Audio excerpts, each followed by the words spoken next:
Salut à tous et à tous, bienvenue pour ce 25e épisode de la 5e saison de Cold Facts. On commence forcément avec le début des playoffs pour les équipes qui sont encore là, notamment Genève, très très beau vainqueur de Lugano 6-3 et de Bienne, magnifique vainqueur de Berne 3-0 avec un excellent Harry Setteri. Puis après, forcément, on s'intéresse aussi au cancre avec le play-out entre Langnau et Ajoie. Ça s'est pas très bien passé pour les Jurassiens avec une victoire 4-0 des Emmentalois dans ce premier match. Nos pronostics. Et puis on termine avec les deux clubs romans qui sont déjà en vacances au mois de mars. Fribourg, on fera le bilan, et Lausanne, là aussi, il y a une conférence de presse lundi dernier, on fera le bilan du club vaudois.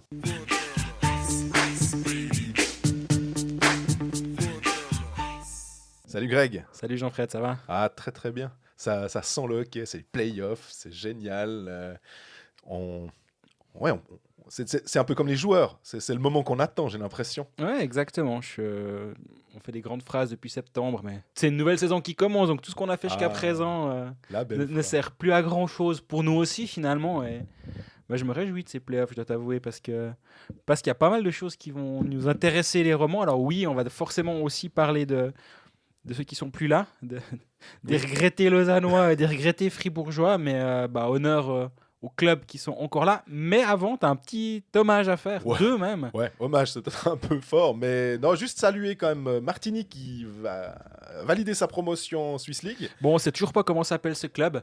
HC, Valais, Martini, Red Eye, Centremont, je sais pas quoi. Mais bref, eux. Ouais, qui regroupe à peu près tous les clubs qui sont pas Sierre et Viège, en gros.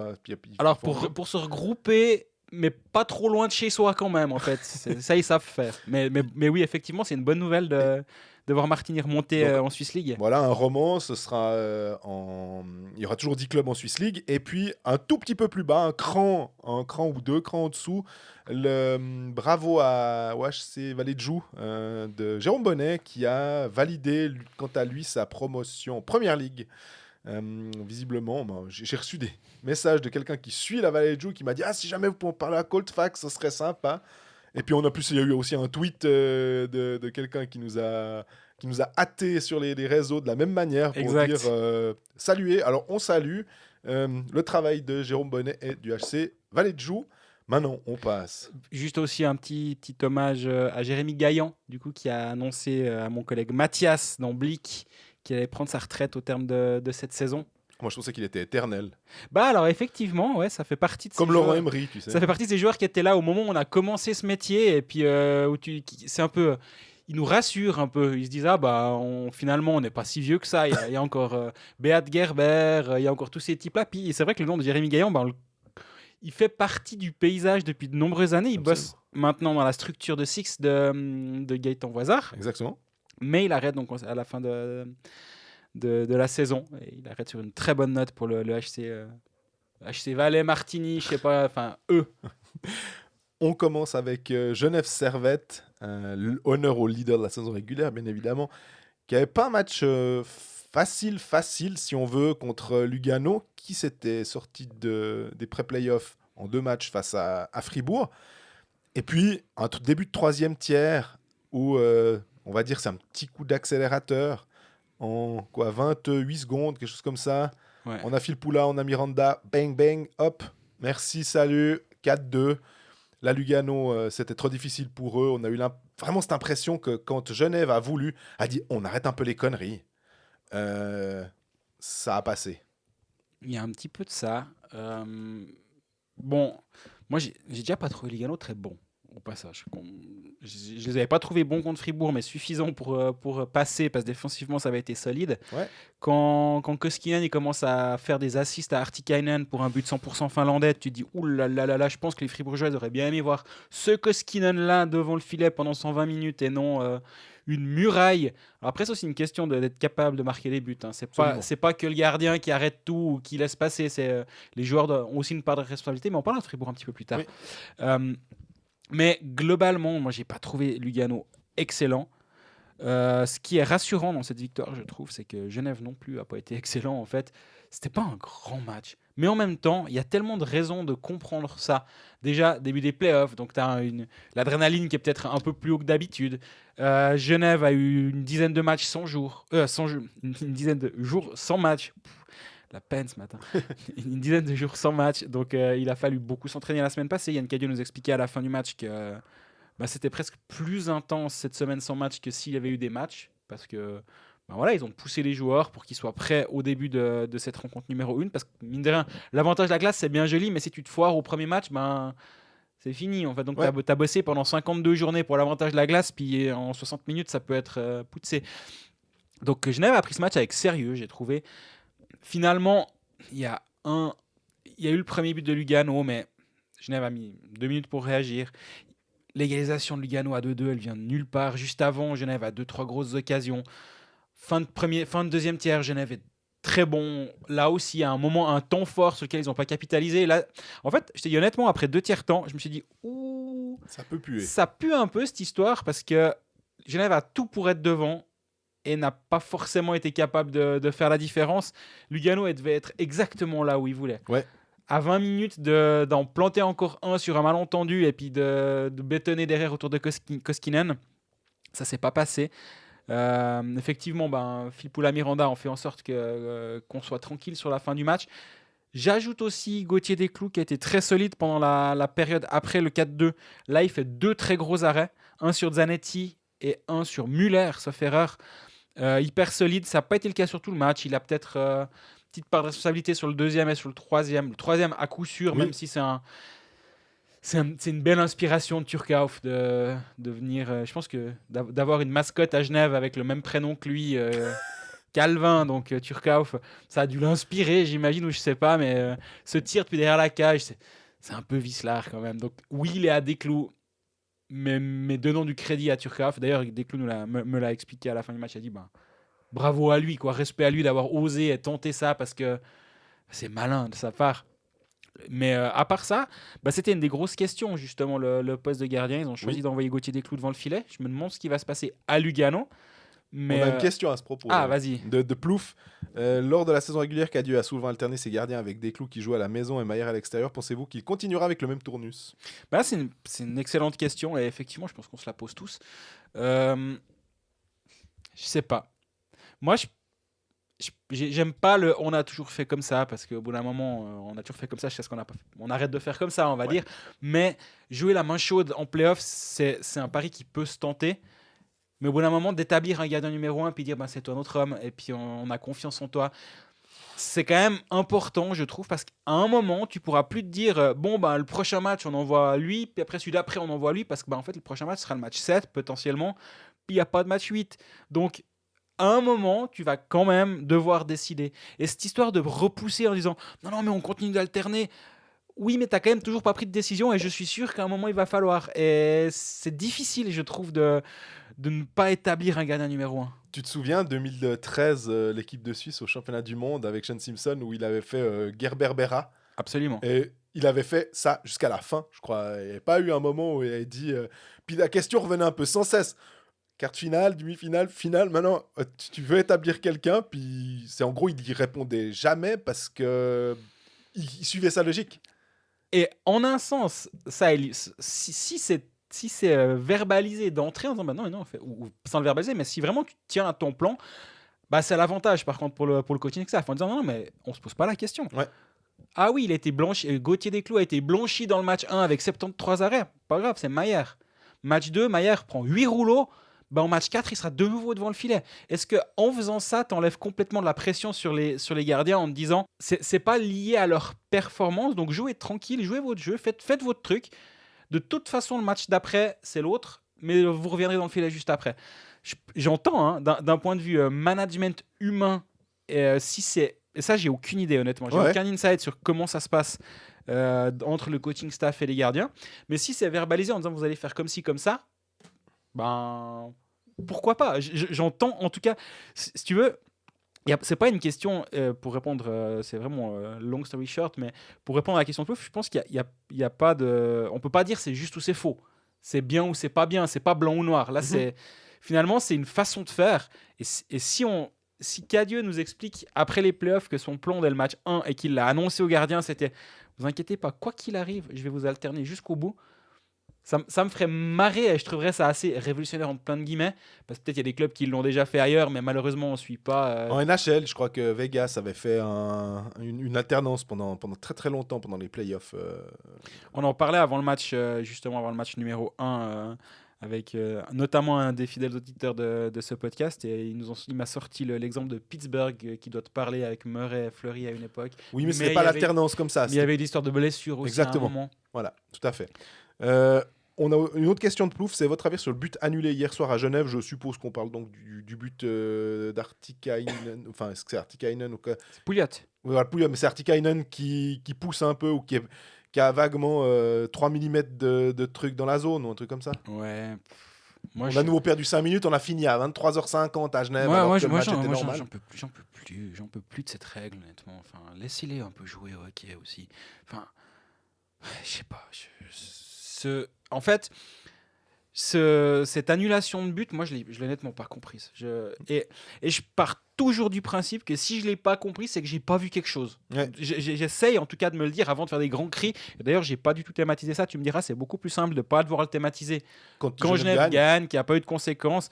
Mais là, il y a ce but. Bon, au passage, ça a fait taire la speakerine. Ça m'a fait, je sais pas, au speaker, la dame au micro là qui annonce le but, les assists et tout. Puis moi, ça m'a bien fait rire quand même. Attends, tu vas voir qu'il y a la vidéo. Laisse-les aller avant de faire des grands cris. Déjà, tu nous casses les oreilles. Mais bon, ça c'est petit aparté. Je sais pas du tout si elle nous écoute au cas où. Si c'est le cas, on vous salue quand même. Mais avec une voix pas trop. En ne hurlant pas dans un micro, c'est possible. Ceci dit, et d'ailleurs, pourquoi ils doivent répéter 3 fois les noms des joueurs ? Enfin, on n'est pas au foot ici. Je comprends. Il y a plein de choses que je comprends pas. Mais revenons au hockey, parce que là, on s'égare complètement. Ouais, cette règle-là, j'avoue que moi, je commence un petit peu à plus trop la comprendre. Puis après, du coup, tu te dis, mais dès qu'il y a un micro-contact ou que s'il y a un joueur qui a le bout du pif dans le silo, il y a tout le monde qui commence à dire « Ah, mais alors, faut l'annuler, celui-là, celui de Carr. » Il y a 3 ans, le but de Carr, on n'en serait même pas été une thématique de est-ce qu'on doit l'annuler ou pas. Desclous, il est hors de sa zone. Lui, il est à moitié par terre parce qu'il s'est fait pousser, pas de problème. Il est seul, il dérange pas Desclous dans son mouvement, dans sa possibilité de faire l'arrêt. Un goal, quoi. C'est bon, allez, on va engager, on part pas 5 minutes. Par chance, on n'a pas perdu 5 minutes, mais il y a quand même eu ces 45 secondes que les arbitres donnent tout le temps au coach pour communiquer avec les tribunes, avec les gens en tribune, pour dire est-ce qu'on prend le challenge, pas le challenge, est-ce qu'il y a hors-jeu, pas hors-jeu. Alors, c'était pas le cas ici. Est-ce qu'on fait un move ? Donc, il les laisse vraiment travailler, on va dire, pendant ces 45 secondes. C'est du suspense. Ouais, c'est surtout, je pense qu'il faut qu'il communique un peu. Puis qu'est-ce que t'en penses ? Attends, je regarde la vidéo, paf. Des fois, c'est marrant d'être en tribune juste derrière eux, ce qui n'est pas le cas à Genève, parce qu'à Genève, on est tout en haut. On est direction le Salève depuis la glace. Si vous regardez la glace, vous regardez direction le Salève, tout en haut, on est là. On voit pas ce travail-là, mais à certains endroits, on voit. Et c'est marrant, ils sont tout le temps en train de revenir en arrière, de scruter les images, puis ils savent qu'ils ont 45 secondes pour prendre une décision qui est potentiellement lourde de conséquences. Parce que si tu te plantes là, tu dis non, le but de Carr, on va le challenger. Ils le challenge. C'est non concluant ou je ne sais quoi. Ils prennent 2 minutes, ils prennent le 3-2 derrière. Ça te change le match. Hein. Donc ouais, ça c'est intéressant. Moi, cette discussion autour de celui de Carr, je ne comprends pas. Par contre, à l'inverse, je ne comprends pas non plus que ce but de Pouliot ait été annulé. Et encore une fois, peut-être qu'il y a une ligne dans le règlement que je n'ai pas. C'est pas le bouquin des règles qui cale ma table de nuit. Mais au bout d'un moment, là, moi, je sais pas. Moi, cette annulation, elle m'a un petit peu étonné, je dois t'avouer. Par contre, en parlant d'Artikainen, finalement, lui, ça l'a pas trop dérangé d'avoir été. Bon, il n'a pas été floué d'un but puisque c'était Pouliot, mais il est quand même.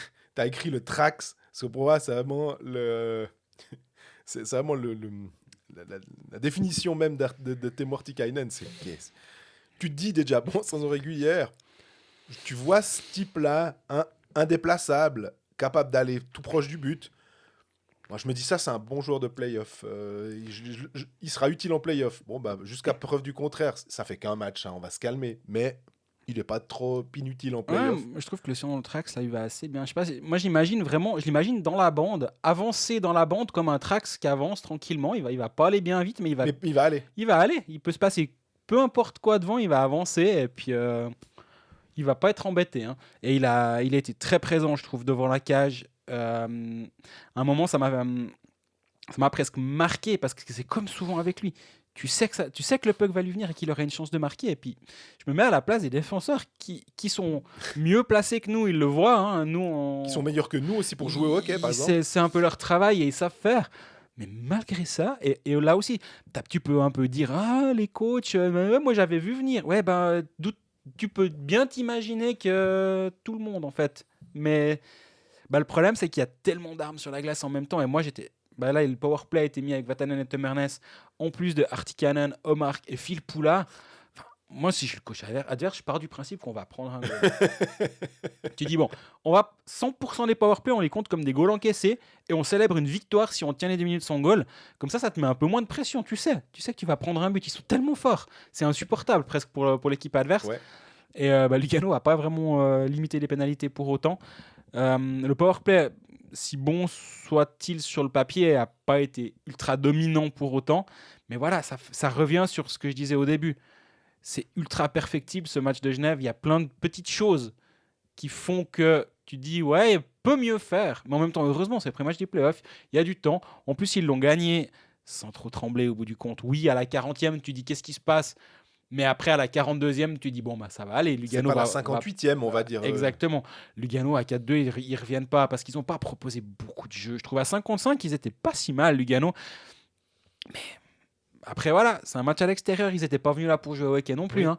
Ils viennent là pour se dire, on veut être le plus loin possible dans le match avec une chance de gagner. On espère que notre gardien fera les arrêts pour nous mettre dans les circonstances pour.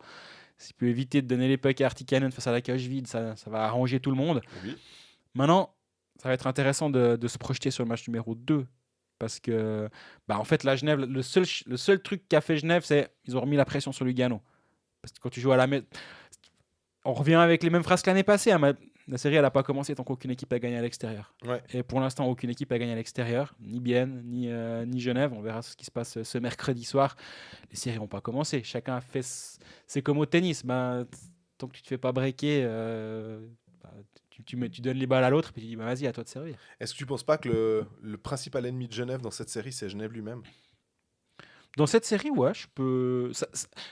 je dirais c'est Genève lui-même et Koskinen. Parce que Koskinen, on l'a vu par le passé dans certaines séries, et je ne parle pas de celle de Fribourg, mais dans son historique Elite Prospect, on a des statistiques qui sont absolument démentielles. Alors, il jouait jamais avec des cônes de chantier non plus, on est bien d'accord, mais... C'est typiquement le genre de gardien qui peut te sortir un match incroyable. Et il n'a pas eu une belle saison, mais sur cette fin de saison, il redevient solide. Il était très bon au pré-playoff, mais comme on l'a dit avant, et on en parlera après du côté de Fribourg-Gotteron, je ne suis pas sûr que la force de frappe de Fribourg-Gotteron soit celle de Genève. Et Genève peut vraiment plus mettre en difficulté Koskinen que ne l'a fait Fribourg. Mais... oui, Genève peut être son propre ennemi. De temps en temps, on a vu, hein, Omar n'a pas été très bon, a été a été énormément utilisé. Il a j'ai en tête une perte de puck en zone offensive qui amène un 2 contre 1 derrière. Il y a eu 2-3 petites imprécisions. Donc oui, il y a ça. Puis je viens de l'évoquer, il y a les temps de jeu aussi qui m'inquiètent pas parce que je suis pas de nature inquiète. Mais quand je vois qu'un Linus Omark a 23 minutes de temps de jeu sur le premier match des playoffs, ouais. Je me dis c'est peut-être un petit peu trop. Puis après je vois que Marc-Antoine Pouliot a 8 minutes 47 de temps de glace sur un premier match des playoffs. Il n'y a pas moyen de mettre un tout petit poil plus Marc-Antoine Pouliot sur la glace. Après, tu vois qu'Antonietti, il a 3 minutes 50. Alors, je ne sais pas ce qui s'est passé, mais il a très peu joué. Bertaggia, après 2 tiers-temps, il a 0 secondes. Mais ça, c'est pas ce qui me choque le plus, je dois t'avouer. Smirnov, ça a 4 minutes 50.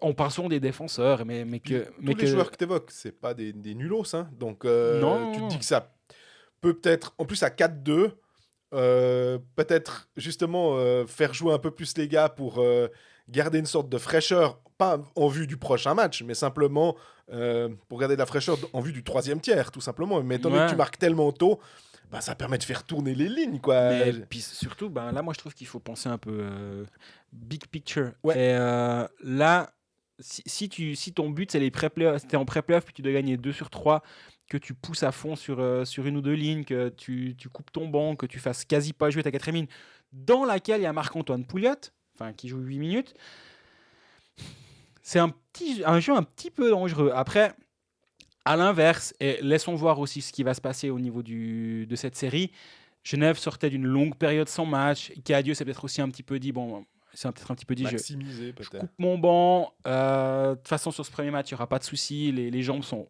fraîches, même si la semaine d'entraînement était dure. Les jambes sont fraîches. Contrairement à Lugano, justement, peut-être que si nous, on pousse un peu plus sur nos premières lignes, Lugano ne tiendra pas la distance. Je peux clairement l'entendre et je ne suis pas du tout en train de dire que Cadieux fait tout faux. Par contre, pour moi, c'est quand même un petit truc à garder dans un coin de la tête et de se dire jouons peut-être sur 4 lignes à l'avenir parce que sinon, ça va être les playoffs vont être un peu compliqués à tenir. 3 séries en jouant avec 3 lignes et demie.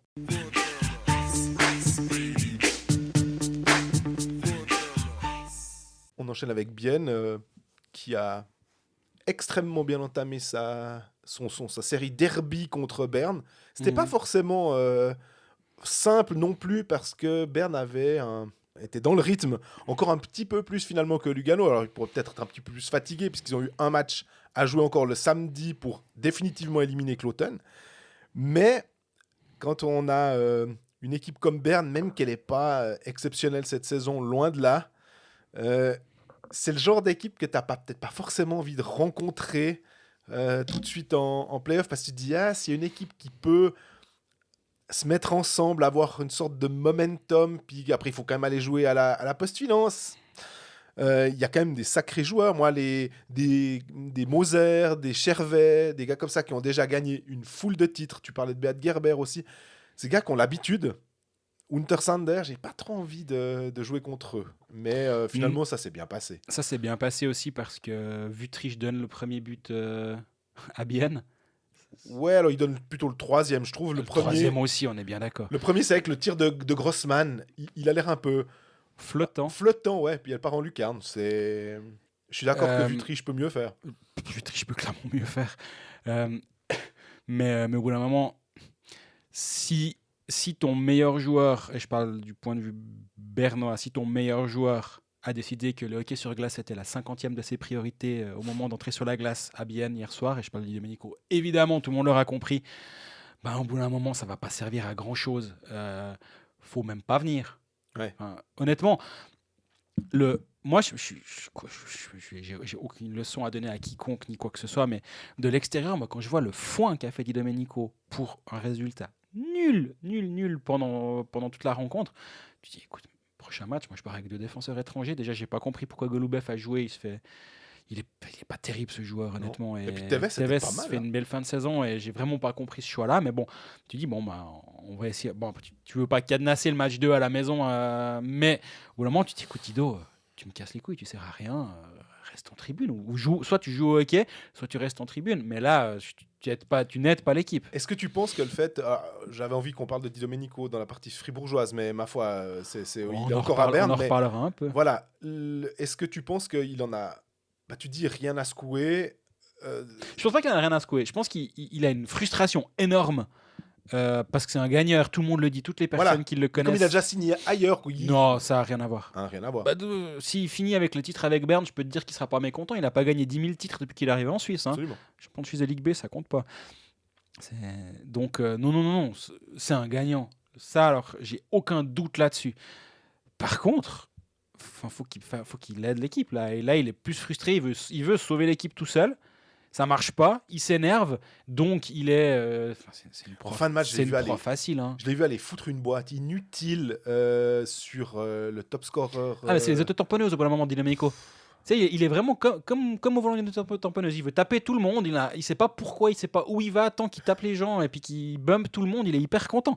Et moi, je ne comprends pas ce qui sert. Pour le moment, à la fin de match, tu dis, mais il faut le bencher parce qu'il y a 3-0.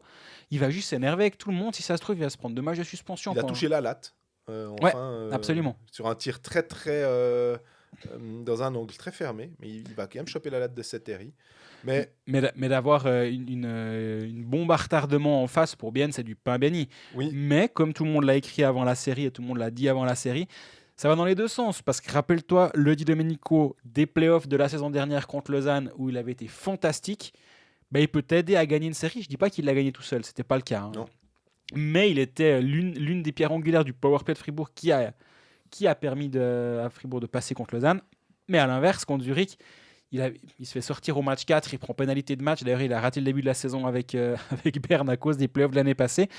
c'est les deux visages de ce joueur. On a l'habitude. Ouais, c'est la grenade que tu dégoupilles, mais... Ouais, faut juste pas qu'elle saute dans les mains. Et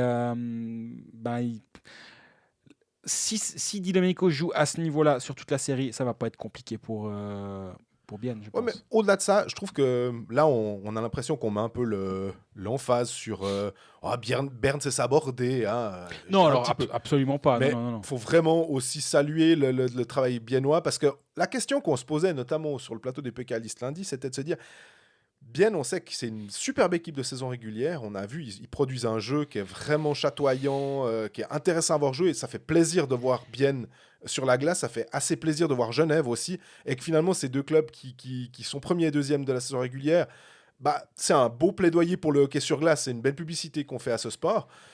Est-ce qu'en play-off, tout d'un coup, on se rappelle l'année passée aussi, ils menaient 2-0 contre Zurich avant de lâcher du lest et finalement de se faire battre.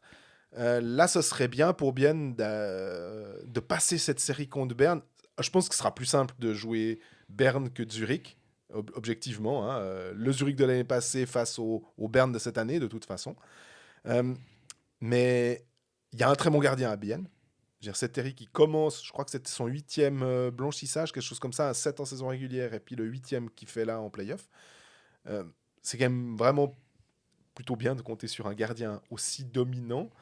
Là, pour le coup, et pourtant, ils ont Van Pottelberger comme deuxième gardien, mais il y a de fortes chances pour que ça ne soit même pas une question de main chaude, mais que ce soit Setteri qui garde les buts. Il a d'ailleurs re-signé aussi pour une année supplémentaire, ce qui est tout bénef pour Bien. Et quand Rayala commence à marquer des buts, même pas des buts très beaux, quand la ligne de Brunner-Künzle, et je crois que c'était Ramon Tanner qui était au centre, elle n'était pas si mal que ça aussi.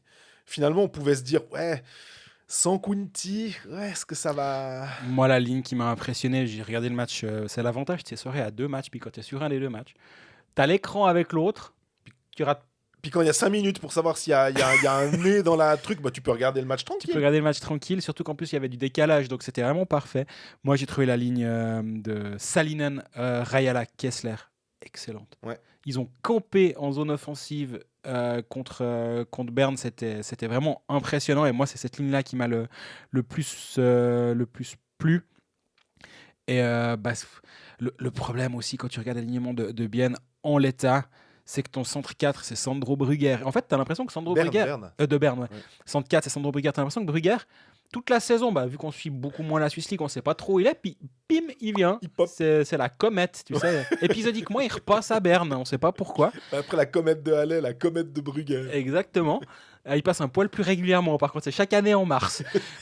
Mais on parlait du côté de Genève tout à l'heure, pour ceux qui n'ont pas écouté des temps de jeu, et du fait que beaucoup de joueurs sont bien au-delà des 20 minutes. Et puis des attaquants surtout. Et beaucoup d'attaquants, et que Temernes au-delà des 20, on n'est pas trop surpris, Carrère et Vatanen aussi. Par contre, moi, ce qui m'impressionne du côté de Bien, et on le dit souvent, mais c'est facile de le dire en saison régulière, quand tu roules sur les équipes, tranquillement, tu fais tes lignes 1-2-3-4, 1-2-3-4. Le plus haut temps de jeu biennois, c'est Victor Leuf, avec 19 minutes 30.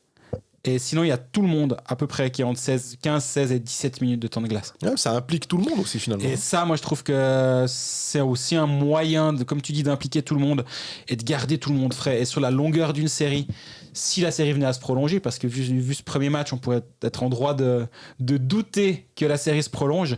Mais ce facteur-là, là aussi, c'est qu'un match.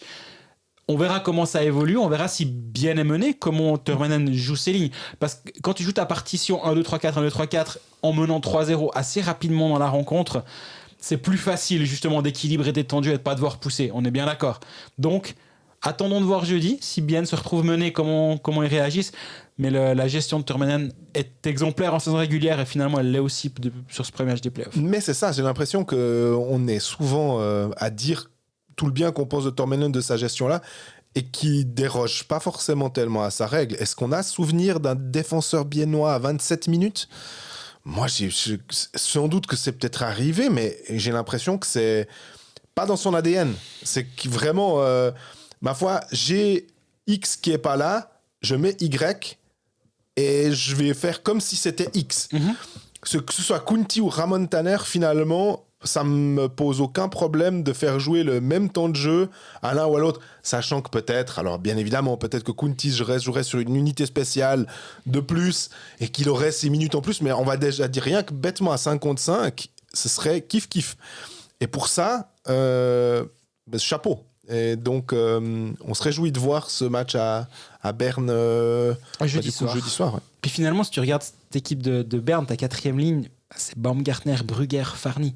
Alors oui, devant, c'est dense. Lindbergh, Domenico, Ennis, les listes, je laisse ça aux spécialistes. Mais t'as quand même du talent sur 3 lignes. Mais on parlait avant du côté de Genève, justement, de cette capacité à jouer sur 4 lignes qui peut faire la différence en play-off, surtout sur le long terme. Bah là, je suis pas complètement convaincu par cette équipe de Berne. Après, tu pourrais me rétorquer, ouais, mais bon, la 4e ligne de Bienne, c'était Schlepfer, Froidevaux, Stempfli, puis Berchi en 13e attaquant. Hein. Ouais. J'entends aussi complètement ça. Mais je pense toujours d'ailleurs que Berne peut poser des problèmes à cette équipe de Bienne. J'étais pas convaincu, c'est pas du tout le cas, mais j'avais mis, je crois, 4-2 pour Berne dans mes pronostics d'avant-saison. Pourquoi 4-2 et pas 4-3? Parce que je pense que si Berne... Pour Bienne, tu voulais dire, pas pour Berne. Pour Berne, ok. J'ai mis Berne qui gagne cette série, mais en 6, à la maison, du coup. Tu as une fois un break à l'extérieur, tu gagnes le 6 à la maison, et puis parce que tu vas pas gagner le 7 là-bas. C'était la réflexion là derrière. Par contre, ça doit passer par un Wüttrich qui joue à un bon niveau. Oui. Il va pas être meilleur que Seteri sur une série. Par contre, il doit au moins lui arriver pas trop loin. Et ça passe par Di Domenico qui joue bien. Mais voilà, Bienne a finalement fait ce qu'on attendait de lui. Solide derrière. Ils n'ont pas donné grand-chose. Löw a été bon. Löw a été très solide derrière. Grossman, s'il commence à mettre des goals en infériorité numérique en se retrouvant en position d'ailier, magnifique passe de Rayala au passage. On disait que le tir était un peu feuille morte comme ça pour aller... Mais il est quand même là. Rien que le fait que Grossman se projette et se retrouve dans cette position-là, c'est aussi tout le mérite de cette équipe biennoise, parce que ça aurait pu tout à fait être l'autre attaquant qui était avec Rayala. Puis j'ai trouvé finalement, si on regarde bêtement le nombre de tirs, on se dit ouais bon quand même, Berne a un poil plus que Bienne, toujours la même chose, hein. Quand une équipe mène, l'autre va forcément pousser, mais au-delà de ça, je trouve que Bienne a pas mal verrouillé la zone autour de Seteri. Seteri a été bon, mais aussi parce que le slot a été vraiment vraiment bien défendu, le centre de la zone a été cadenassé par les Biennois, et moi c'est ça qui m'a beaucoup plu dans ce match.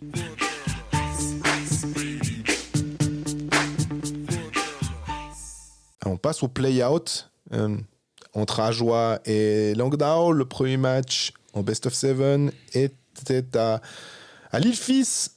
Et on espérait aussi forcément quand même une belle sortie, une belle prestation d'Ajoie. Et au final, c'est un 4-0 pour Languedoc qui on va dire qu'il nous surprend quand même un petit peu, mais qui nous surprend pas forcément dans la mesure où la saison régulière c'est une chose, et puis là quand tout d'un coup Langnau a tous ses étrangers, ça change un peu la donne, hein.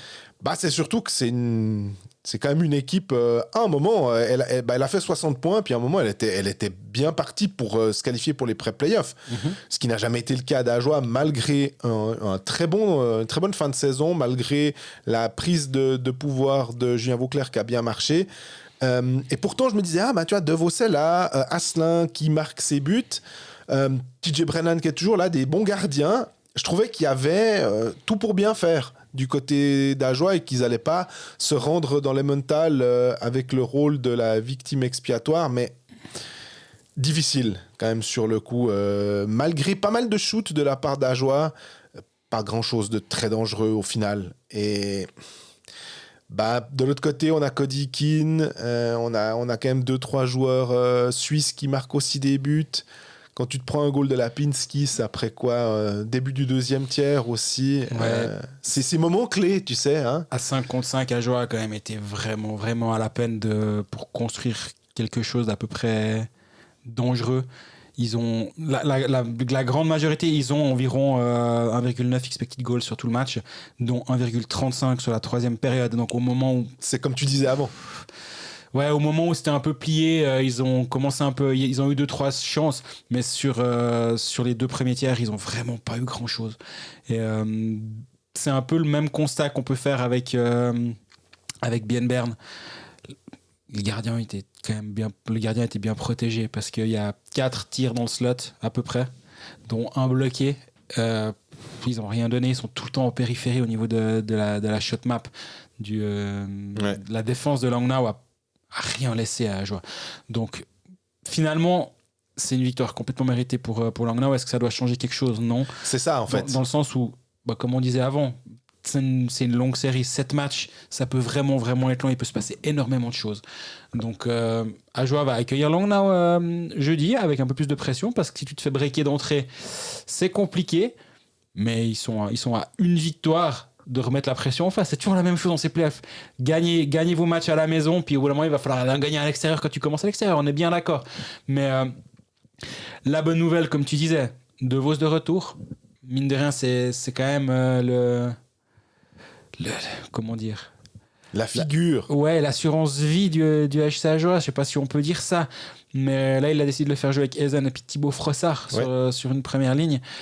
Je sais pas, je suis pas plus inquiet que ça après cette défaite, mais quand même il y avait une différence entre les deux équipes et c'est complètement mérité pour Langnau. Langnau a clairement fait le job.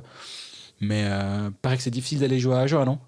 Exactement, mais au-delà de la blague, je pense que depuis que Julien Vauclair a repris cette équipe, il a réussi à redonner une véritable identité à son équipe, qu'il avait construit en partie aussi. Je pense qu'il y a quand même clairement moyen de faire quelque chose. C'est clair que ce prochain match, tu le dis pour Langnau, il est forcément important d'essayer de faire le break. La petite pression, elle sera quand même sur Ajoie qui, lors du dernier match et lors de la dernier accueil de Langnau, avait gagné 1-0. Si ça se passe de la même manière, c'est super pour Ajoie parce que c'est parfait. Problème du côté d'Ajoie, et si Ajoie va avoir une chance cette série, c'est au niveau du powerplay que ça doit se passer. Ouais. Là, ils ont 6 minutes de powerplay, 0 but. À 5 contre 5, j'ai un peu l'impression que Langnau va être globalement un tout petit peu meilleur. Là, on a vu la ligne Holmström, Pessonen, Lapinski, ça a vraiment été très dominante dans ce premier match. La ligne de Saarela aussi. Et à 5 contre 5, ça va être compliqué pour Ajoie. S'ils marquent leur powerplay, s'ils sont bons en powerplay, ils marquent 1 ou 2 buts, ça peut passer. Mais à 5 contre 5, je les ai vraiment trouvés. Ce que j'en ai vu, on fait des courtes nuits pendant les playoffs parce qu'on essaie de voir un maximum de trucs. Mais ce qu'on voit aussi au niveau des statistiques, le jeu à 5 contre 5, ils sont à la peine. Mais on va pas faire les étonnés dans l'absolu. Langnau a quand même pu se préparer aussi. Alors, il a fallu accepter, il y avait une sorte de contre-coup en fin de saison. Ils ont aussi reposé un peu leur leader comme Sarrière-Evie et puis Saarela. Honnêtement, Saarela, c'est plus de 20 goals en saison régulière. Sarrière-Evie, il a été un des meilleurs défenseurs de cette ligue lors de la saison régulière.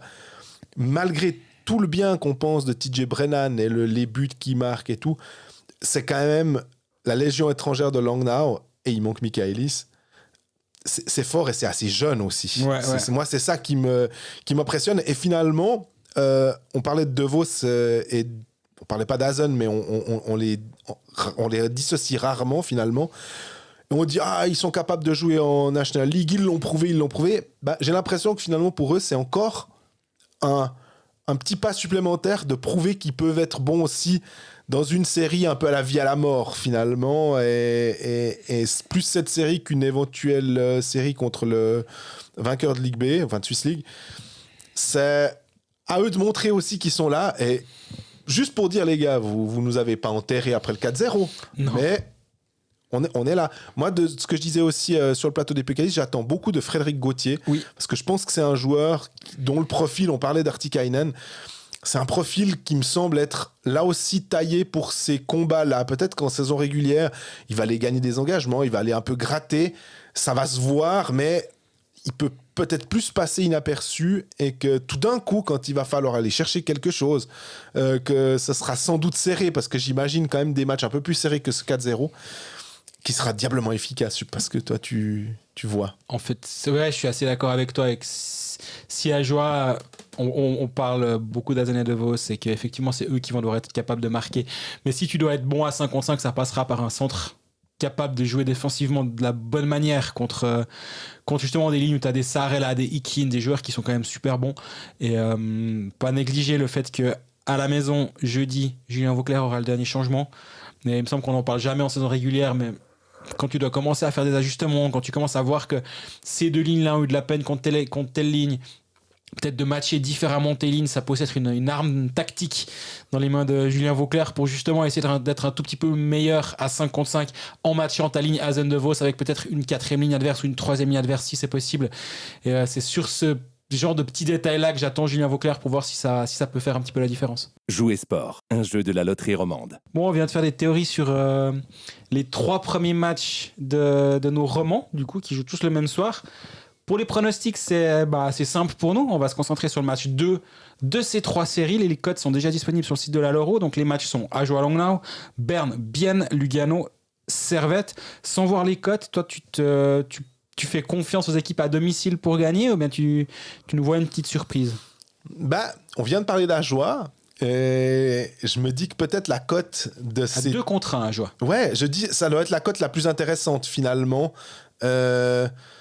Et pour une équipe à domicile, en plus, je me dis qu'ils doivent absolument aller chercher quelque chose. Je dis pas que Lugano et Berne ne doivent pas aller chercher quelque chose, bien évidemment, mais je me dis quand même qu'Ajoie, en plus, si tu me dis à 2, j'aime bien. C'est pas évident, hein. Alors, historiquement, c'est quand même quelques années que je parie, les playoffs, c'est un peu le moment où je me calme un peu, on va dire. Continuer de jouer des petits trucs, de faire des combos, des machins comme ça, des paris combinés. Mais c'est difficile. Je me rappelle un des... Alors, on va parler un peu de long... Il y a longtemps, c'est en 2008, sauf erreur. Non, je sais plus l'année. Mais la série Fribourg-Berne, ou Fribourg 8 sort Berne, c'est plus tard d'ailleurs.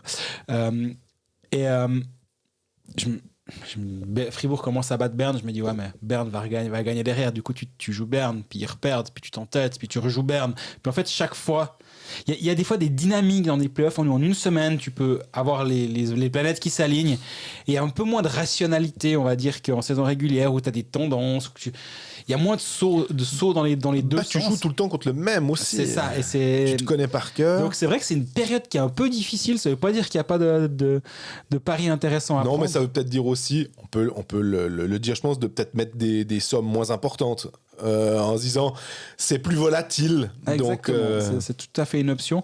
Moi, j'aime bien Servette à Lugano, je dois dire. Oui. Moi, je vois bien Genève aller faire le break à Lugano. J'ai pas été impressionné par cette équipe de Lugano. Servette est à 2,40.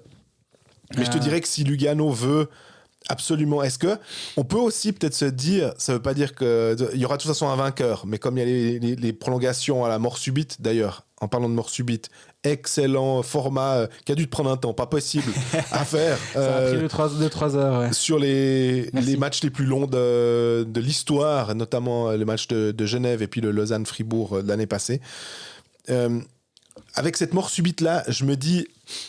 forcément, il faudrait peut-être plutôt parier soit alors le match nul, pour le coup, après 60 minutes, ou alors faire prolongation et tir au but inclus, si on veut, mais même s'il n'y a plus les tirs au but. Je suis en train de regarder quelle est la cote pour Genève avec plus d'un but d'écart. Ok. Et en me disant, les playoffs, c'est de toute façon le moment où même dès que tu sors ton gardien, quoi qu'il arrive, tu vas un peu tenter ton va-tout à la fin, quoi qu'il arrive, même à 4-2, Oui. Et Genève est à 3,25 et je sais pas, j'aime beaucoup cette cote, je dois avouer. Ça va à l'inverse de ce que je disais il y a 2 secondes en disant qu'en play-off je parie un tout petit peu moins. Mais Et puis Berne, est-ce que Berne te tente finalement face à ou Bienne te tente face à Berne justement d'aller gagner à la base, je t'aurais dit même le match 1, j'aurais peut-être pu imaginer mettre un tout petit quelque chose sur Berne, je ne l'avais pas fait, j'avais 0 pari de mon côté sur ce match 1. Justement que pour la raison que j'ai dit juste avant, c'est que je fais très gaffe en play-off. Tu regardes un peu les premières tendances et après ce match 1 je me vois mal mettre de l'argent ni sur Bienne ni sur Berne. Après comme tu disais avant, il y a le match nul à 3-9, si tu sais pas qui va gagner, je joue le match nul, mais non, moi je pense que je suis assez sûr, je serai sur Servette. D'accord. Réponse finalement pas vendredi, mais jeudi demain. Jeudi soir, ouais. Voilà, non, mais pour nos visuels et pour notre ce qu'on a pris, vous verrez ça jeudi sur nos réseaux. Jouer sport, un jeu de la loterie romande. On passe au cancre. Au cancre, ouais. De la. Aux vacanciers, ça dépend. Ouais, alors voilà, parce que c'est pas un cancre. Ouais. C'est pas les bons élèves, c'est pas les mauvais élèves qui font les heures supplémentaires et qui doivent faire des rattrapages. C'est ceux qui sont en vacances, comme tu dis. C'est Fribourg et Lausanne. On va commencer par Fribourg. On va prendre le club le plus frais dans nos esprits. Quoique, il y a eu la conférence de presse de Lausanne HC. J'y étais, c'est bien. En plus, mais on y vient juste après. Il y a beaucoup de choses à dire sur Fribourg. Moi, je te propose une chose. On met de côté les pré-playoffs contre Lugano. Bref, ils n'ont pas été foutus de marquer un but. Ils se sont créés des occasions. C'est la saison de Fribourg-Gotteron. C'est le résumé de l'épisode d'avant dans Netflix, quoi. Si tu veux résumer la saison de Gotteron pour rien avoir loupé, tu mets les deux matchs là. Previously on Fribourg-Gotteron. C'est exactement ça. Donc voilà, ils se sont pris les pieds dans le tapis, ce qu'avait fait Genève l'année passée aussi, on rappelle, c'est l'exact même scénario à l'image de la saison. Du coup, c'est toujours la même chose quand tu as un échec, c'est le moment où il faut sortir les fourches, les torches et puis aller chercher les gens à la maison. Brûler les sorcières. Voilà. On cherche les coupables, c'est toujours la même chose. Hein. C'est les coupables. Mais j'ai l'impression que c'est humain. Les explications, plus que les coupables, on n'est pas là pour faire un tribunal. Par contre, il y a un nom qui vient sur toutes les lèvres, c'est Christian Dubé. Ouais. Et c'est clairement une thématique à Fribourg actuellement. Lui a dit après le match qu'il savait même pas lui-même où il en était dans sa tête. Honnêtement, il est bon dans sa communication. Oui. Ou alors. Sauf à la RTS. Oui. Très juste. À la RTS, il était moyen dans sa communication. Mais si vous n'avez pas vu, c'était. Allez pas voir. Voilà, c'était dans un sport dernier. Mais. Il est bon dans sa communication dans la mesure où il est souvent très bon quand il y a un feu qui s'allume quelque part pour sortir un contre-feu. Et la presse, elle a un rapport avec lui. Et on peut le dire aussi, nous, on a plutôt un bon rapport avec Christian Dubé. Donc, quand tu as un bon rapport avec quelqu'un, c'est difficile de le jeter sous quoi que ce soit un bus ou n'importe quoi. Mais là, on est forcé de faire quand on doit faire le bilan, on doit se dire, ok, sont coupables ou sont responsables, plus exactement, c'est mieux que coupables, sont responsables les joueurs, l'entraîneur, le directeur sportif, le président, admettons, même si pour le coup, le président, je le mettrais un petit peu de côté pour l'instant. Le président, il préside. Ouais. Voilà. Mais comme il est très présent aussi dans les médias, il répond volontiers aussi aux questions des journalistes, forcément que je le mets dans ce panier-là. Mais si on doit faire un pourcentage de responsabilité, pour moi, c'est un peu du 33-33-33 finalement entre les joueurs, l'entraîneur et le directeur sportif. Il se trouve que Christian Dubé occupe deux postes, qu'il a ces deux casquettes. Ça ferait presque un 66%. Et que s'il faut mettre en avant un responsable, il a 2/3 finalement de la responsabilité, peu importe, vous prenez comme vous voulez, mais c'est un peu ma lecture pour moi de ça, et peut-être que la tienne est complètement différente, mais que... Moi, comment dire, je pense que les joueurs, c'est eux qui jouent, voilà. C'est eux qui doivent mettre le puck au fond du but. Oui, mais c'est facile aussi, parce que souvent... Hein. C'est eux qui doivent mettre le puck au fond du but. Ils ont les occasions. En termes de jeux produits sur la saison, Fribourg est quasi la meilleure équipe de la Ligue. En termes d'expected goals, en termes de Corsi, en termes de qualité de la défense. Parce que si Connery était bon pendant une vingtaine de matchs, c'est aussi parce que le système défensif de Fribourg-Gotteron était excellent. Ouais. Les joueurs également. Faut pas non plus faire l'inverse. Quand Fribourg est excellent, c'est les joueurs qui sont excellents, qui appliquent ce qu'on leur dit de faire, mais c'est eux qui sont excellents. L'année passée, quand Fribourg va en demi-finale, les joueurs ont été excellents. C'est les joueurs qui ont marqué des buts, qui comptent au moment où le power play était excellent. Mais là aussi, est-ce que l'année passée, Dubé était un génie et était capable de mettre un power play en place, puis là, en une année, il a perdu son génie? Ou est-ce que l'année passée, les joueurs étaient capables de faire la différence à un moment donné, et cette année, ils n'en ont pas été capables? Et moi, je vois la première responsabilité, elle est là. Il y a des joueurs, l'année passée, je vais te donner deux noms. Samuel Walzer, Nathan Marchand. Et je ne dis pas que c'est eux les coupables, attention. Mais ça te met en avant, je trouve, des joueurs qui étaient en surperformance, certes, mais qui n'ont pas performé au même niveau que l'année passée. Le problème, c'est que l'année passée, ça a généré des attentes. Fribourg élimine Lausanne en quart de finale, c'était une belle série. Fribourg joue Zurich en demi, se fait ramasser contre Zurich, mais tu te dis, c'est naturel aussi, humainement, de se dire, le club a franchi une étape maintenant. Il y a la prochaine étape à franchir. Et du coup, tu as des attentes qui sont générées. Tout le monde a signé son contrat. Aussi avec une fenêtre, il faut le reconnaître. Notamment, je vais mettre toute cette histoire-là avec le contrat de Rafael Diaz, finalement, où tu as pendant... Bien sûr. Tu as un cycle, comme on le dit pour Genève. À un moment ou à un autre, Genève va devoir re-signer tout le monde, va devoir peut-être faire des choix. Rajeunir des cadres, à part Philippe Poula qui peut jouer jusqu'à l'âge qu'il veut, il sera toujours le bienvenu, mais les autres... à un moment, ça génère aussi des attentes. Générées par le jeu sur la glace. Et si l'année d'après, le jeu est moins bon, si les joueurs sont moins décisifs, si Valzer est franchement pas bon, et là, moi, je plaide coupable parce que je pensais que c'était normal, pas normal, il n'y a rien qui est normal, qu'on touche des... Est-ce que c'est normal de gagner autant d'argent pour jouer au hockey ? Oui, mais en même temps, on gagne beaucoup d'argent, donc c'est normal. Bref, ouais. Mais je comprenais la décision à ce moment-là. De le signer, donc 5 ans. De le signer pour un contrat très long.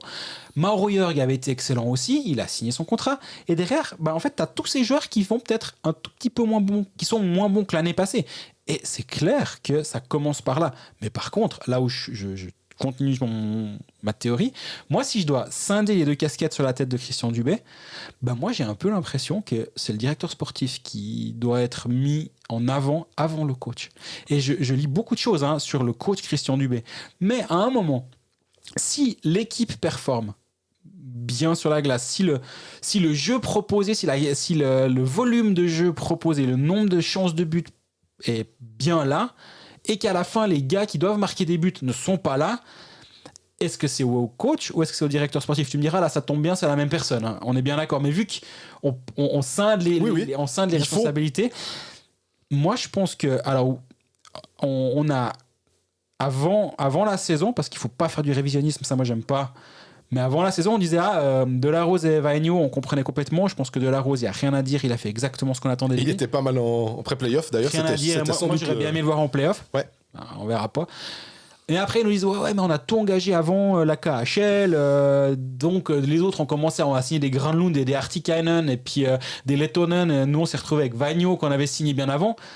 Excuse totalement recevable. Par contre, là où c'est pas recevable, c'est que Kuokkanen signe post-afflux de joueurs étrangers.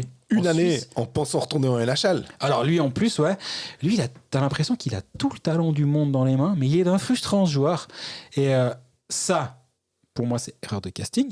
Donc au bout d'un moment, quand le coach doit commencer à se dire non mais je préfère partir avec Vainio qu'avec Kuokkanen, même si mon système défensif tient bien la route, c'est quand même qu'il y a un problème. Alors, il a changé pour le deuxième match des pré-playoffs, mais le pré-match des pré-playoffs, à la maison où tu dois faire jouer et tu dois les marquer, c'est pas Kuokkanen. Ça, c'est une erreur. Rask, là aussi, c'est pas une histoire de guerre, c'est pas une histoire de KHL. T'engages Victor Rask, il fait une belle fin de saison, mais moi, j'ai toujours pas réussi à savoir si c'est un bon joueur de National League. Ouais. Je pense qu'il peut amener beaucoup de choses. Mais pourtant, je trouvais que c'était mieux que Panic, pour te dire, quand il y avait... Ils ont signé à peu près en même temps. Hein. Il y avait Wikin aussi. Et je me disais, Rask, c'est pas mal. Au final, Panic, c'était pas super. Rask, c'était un peu mieux, mais... Mais là aussi, au bout d'un moment, je te donne un exemple tout bête. Rask, il se retrouve face à une cage vide dans le match 1 contre Lugano. Il a l'égalisation au bout de la palette, il met au-dessus. Et là... Du coup, tu mets ça sur la faute du directeur sportif qui a engagé ce joueur-là qui n'est pas capable de foutre le puck au fond face à la cage vide, ou au coach. Le coach, il peut pas grand-chose à ce niveau-là. Mais je te dirais que le directeur sportif, il peut pas grand-chose non plus. Pour le coup, c'est vraiment une erreur du joueur, ma foi. Qui a été engagé. Ça arrive, bien sûr. Moi, je suis pas là pour charger des gens, mais si je dois charger l'un des deux postes, c'est le directeur sportif pour moi qui n'a pas été excellent. Et au niveau des étrangers, au niveau des Suisses, tout le monde a été re-signé. Puis en même temps, si tu te remets dans le contexte, Fribourg a une vague positive. Et en anglais, on peut dire, ils disent tout le temps, ils tombent, en traduction littérale, ils sont tombés amoureux de leur propre équipe. Ouais. Et du coup, tu redonnes des contrats à un petit peu tout le monde en disant, voilà. Et après, c'est un peu naturel que derrière, il y a un peu un sentiment de sécurité qui s'installe parce qu'hier il jouait pour un contrat, Valzer il jouait pour un contrat. Oui, mais Valzer, tu vois, moi 5 ans, je me rappelle, j'avais dit... Ah, mais complètement. Et là, c'est pas le coach qui a ce contrat. Ce qui veut pas dire que la saison prochaine, il sera pas de nouveau très bon et qu'on se dira, Valzer, c'était bien de l'avoir. Mais voilà, les très longs contrats, la même manière avec Diaz. Alors, s'il y a bien un joueur, j'ai l'impression qu'on peut pas critiquer, c'est bien Rafael Diaz en ce moment. Mais c'est des joueurs qui vont tous arriver à un certain âge. En plus, cette vieillesse-là, ça, c'est la part de responsabilité du directeur sportif aussi qui doit se dire attends bon ok je fais plaisir un peu à tout le monde, je re-signe Bikoff parce que si je fais pas ça les fourches et ils vont venir chez moi pour me dire non mais s'il te plaît on se rend pas compte à quel point ces joueurs là sont nécessaires à la bonne marche de Fribourg-Gotteron jusqu'à ce qu'en fait ils disent bon j'arrête. En fait ça doit venir de deux qui dit bon écoute moi j'arrête, je fais plus de hockey, puis comme ça au moins je libère l'esprit de mon directeur sportif-entraîneur, comme ça, c'est bon. Mais ouais, moi, je pense, de ma lecture de la situation, que rien ne changera à Fribourg en termes de Christian Dubé, parce que c'est aussi une question qui doit être posée. Mais à l'interne, quand Christian Dubé nous dit ouais, bah, moi-même, je sais pas trop ce qu'il en est, alors il a pas menacé de se tirer, on est bien d'accord. Non. Je veux dire, il faut pour s'asseoir sur un contrat de 2 ans, je pense que... je verrai pas le truc, mais honnêtement, je pense que le club s'est posé la question de sa double casquette, s'est posé la question de quelle casquette lui enlever. Et on peut pas nier le fait qu'il y a une usure aussi qui peut arriver dans une équipe au bout de 4 ans avec le même coach. C'est rare, hein, par ça, 4 ans avec le même coach. Ah ouais, absolument.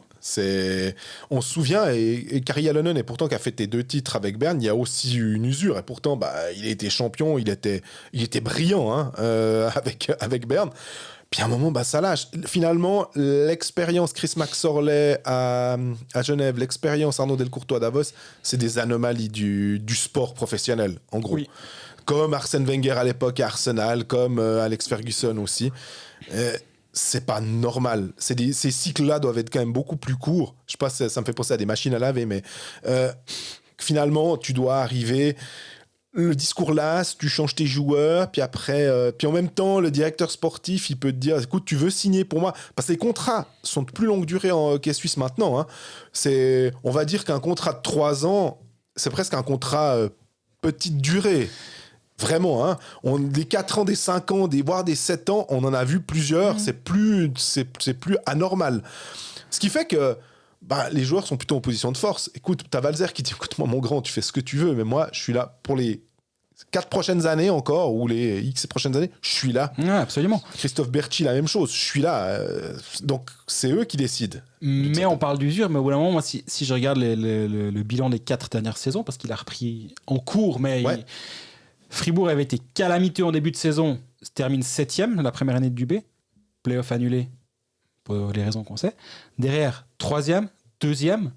C'est pour ça aussi qu'on disait ça a généré des attentes. Alors oui, 3e éliminé en quart de finale, on est bien d'accord. Hein. Contre Genève. Hein. Voilà. Ouais. 2e demi-finaliste. Là, tu te dis, voilà, ça avance dans la bonne direction. Et il y a 1 mois, c'est là aussi où c'est... Moi, tu disais, j'aime pas faire du révisionnisme. Il y a 1 mois, on disait quoi? On disait, Fribourg, ils sont en train d'assurer leur place. D'assurer leur place dans le top 6. Voilà, tu peux même te projeter vers un quart de finale. Ah, s'ils finissent 6, ils jouent rapide, c'est prenable. Ouais, mais tu vois ça, alors, pour le coup, on a quand même le droit, même si on empile un peu en disant c'est le directeur sportif, là, le coach, quand il dit, on a eu des matchs, les gars ne se sont pas présentés, d'accord, on met les responsabilités, les joueurs devant la responsabilité en disant, vous n'êtes pas présentés. C'est aussi le rôle du coach de peut-être faire en sorte qu'un match, tu dis d'accord, 2 matchs, tu dis d'accord. Il y a eu quoi, 6 défaites consécutives à domicile. Maison, ouais. Au bout d'un moment, moi je veux bien, mais... Ça fait 7 à la maison avec celle contre Lugano au passage, mais c'était pas le paradis, ça, par contre. Je crois T'es trop con. Ouais, je fais ce que je peux. Mais oui, je suis complètement d'accord avec toi. Au bout d'un moment... c'est pour ça que là où tu as raison, c'est qu'il y a les 2 côtés, une part de responsabilité, mais qui fait la différence dans les équipes du haut de tableau, c'est quand même souvent tes joueurs qui sont engagés pour faire la différence. Et là, Sørensen n'a pas fait la différence. Non. Il est aussi frustrant. Je parlais avant de frustration concernant Kokkanen, lui aussi. Tu as l'impression que les soirs, s'il est bien luné, il va te mettre un quadruplé, ce qui est arrivé. Et un soir, il est mal luné, il va complètement disparaître dans la série et ça c'est presque le plus inquiétant concernant Sørensen, c'est que dans les 2 matchs de pré-playoff, moi j'ai trouvé inexistant. Ouais. Et est-ce que c'est un problème physique? Il a eu de la peine à régater physiquement, mais en même temps c'est c'est pas la première année où il arrive en playoff. Le gars, il a joué en NHL. Puis le quadruplé qu'il met, c'était l'avant-dernier match ou le dernier match. Le dernier match. Bon, contre Langnau qui était venu, oui. Mais il faut quand même les mettre, ces 4 goals, je veux dire. On est bien d'accord. Ça veut dire qu'il était plutôt en forme. Oui. Et là, il a complètement disparu. Donc, ce joueur-là fait pas la différence. Kuokkanen fait pas la différence. Dernier, il y a rien à dire. Oui. Rask fait pas la différence. Ça veut dire que tu as quand même des attaquants qui ont été engagés pour marquer des buts et puis... Mais tes Suisses font pas la différence aussi, et ça, on a parlé des Suisses plusieurs, parce que j'ai pas aimé non plus, honnêtement, ou pas compris quand il dit, dans une interview à peu près à toute la presse, quand il dit j'ai 80% de mon équipe qui a sous-performé. Ouais, alors 80%, honnêtement, ça en laisse pas beaucoup qui ont rendu la marchandise, et je trouve que c'était quand même un peu raide, quoi. Non, ok, t'as cité Marchand-Walzer, Jörg. Moi, je trouve que Motet, finalement, il a une dizaine de points de moins. Ouais. On l'a thématisé quand même cette saison. C'était un petit peu plus compliqué pour Kylian Motet. Il était frustré, il était frustrant, finalement. Sprunger fait ce qu'il peut aussi, mais il est de 1986. Hein, il fait ses 33 points, mais fin de saison difficile pour Sprunger. Surtout, il est très très bon au powerplay, il n'y a aucun problème. Mais à 55, ça commence à être difficile. Mais alors là où par contre, on va pas en faire encore des heures, mais là où je te rejoins quand il faut blâmer le coach, c'est que le coach, il a non plus jamais trouvé la bonne combinaison entre septembre et mars. Et c'est pas de temps en temps un petit ajustement par-ci par-là où du coup tu commences à vouloir thématiser un changement de ligne dans un club comme ça peut arriver. À Genève, je dis pas que Genève est l'exemple, mais en même temps c'est l'équipe qui finit première la saison régulière. Il y a eu une stabilité durant toute la saison, puis à un moment, Omar Katikinen a été séparé. Là ça devient un thème parce qu'il y a un changement. Puis là c'est pas arrivé que Fribourg trouve vraiment sa bonne combinaison durant toute la saison. Le powerplay, on a eu Motet à droite, Motet à gauche, Motet en première ligne. Alors que l'année passée, c'était super. Motet en deuxième ligne. Alors qu'avant, il avait... Donc, moi, je mettrais pas 33-33 entre le coach et le directeur sportif et 33 entre les joueurs. Moi, c'est moitié-moitié. Un, c'est le staff, un, c'est les joueurs. Par contre, le 25-25, je le split différemment, puis je mets du 30-20. Mais par contre, effectivement, tu peux pas dédouaner, et il l'a pas fait d'ailleurs aux interviews. Il a dit que lui aussi il devait se remettre en question et se regarder en face et qu'il allait le faire. Oui, alors là, je te dirais aussi la bonne communication.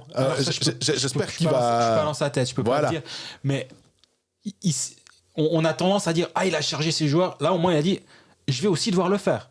Est-ce qu'il le pense? Est-ce qu'il le pense pas? Est-ce qu'il manipule la communication? Est-ce que quand il charge les joueurs, il veut faire passer des messages et il nous manipule aussi? Peut-être. Mais alors dans ce cas-là, on prend toutes les phrases de tout le monde qui nous parle et puis on dit mais est-ce qu'il le pense vraiment? Absolument, ouais. Là, il nous dit tout le monde dans le club va devoir faire son autocritique, moi aussi. Il nous le dit. Après, est-ce qu'il le fait? Il le fait pas. Il le pense. Il le pense pas. Voilà. Mais il s'est pas dédouané. Par contre, c'est vrai que durant la saison, et c'est ça qui peut aussi des fois un peu user, c'est souvent les joueurs qui se présentent pas et des fois tu dis peut-être dis-le une fois de moins puis une fois de plus parle de toi quoi. Par contre, et moi j'ai quand même pas mal parlé à l'interne depuis, j'entends pas cette usure de l'équipe. Ouais. De certains, mais dans tous les clubs. Il y a une personne proche qui me dit tout le temps que c'est les malheureux qui parlent aux médias et puis qui disent que le coach est nul. Et le problème, c'est que si tu as 80% de l'équipe qui sous-performe et que tu as 80% de potentiel malheureux, là, on a un petit souci. Mais que je crois pas qu'on ait un point de rupture. Et d'ailleurs, si c'était le cas, le président le saurait, parce qu'il me semble que s'il y a un endroit dans le hockey suisse où la communication entre le vestiaire et les dirigeants marche bien quand il faut déboulonner quelqu'un, Fribourg, ça se place là. Par le passé, on a quand même quelques exemples. Donc, moi, je lirais...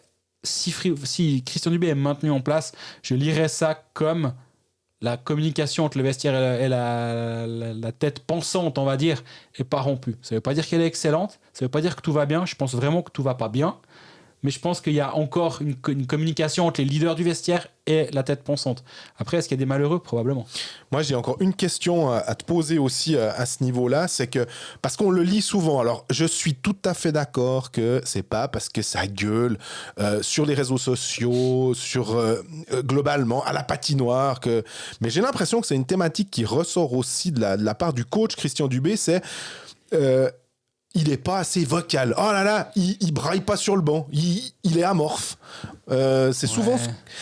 Alors, j'ai un peu de peine avec ça en me disant c'est parce qu'il est actif, parce qu'il parle avec quelqu'un que c'est un bon coach, ou bien parce qu'il parle pas, c'est un mauvais coach.